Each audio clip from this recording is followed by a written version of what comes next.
Nagulat ako sa katahimikan ng bahay namin mga mi, kasi walang ingay ng cellphone at walang mga batang nagsisigawan dahil sa Roblox. Paano ba naman may pinagkakaabalahan pa lang silang iba? Eto yun mga mi, mga stickers na yan and napaka-cute ng design. Talagang nauubos yung oras nila and ang tahimik ng bahay. Eto mga mi is yung mga sticker na ididikit mo. Ayan siya lahat.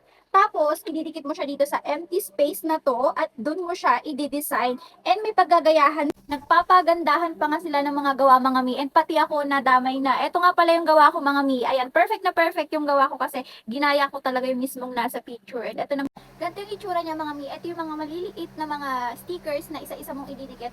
Bawat picture doon na nakalagay is pwede mo siyang gayahin. Mga mi, hindi ko sure kung mahanap ko yung mismong ano nito sa TikTok. Pero dito ko lang to nabili sa amin. 129 nga pala yung isang ganito. Lima na yung paggagayahan mo, yan lahat is nandito sa notebook na to mga mi. Korean store siya, yung nabilhan ko nito. Pero tatry ko maghanap ng ganito sa TikTok and ilalagay ko dyan sa link sa basket para naman ma-enjoy din ng mga anak ninyo. Bye!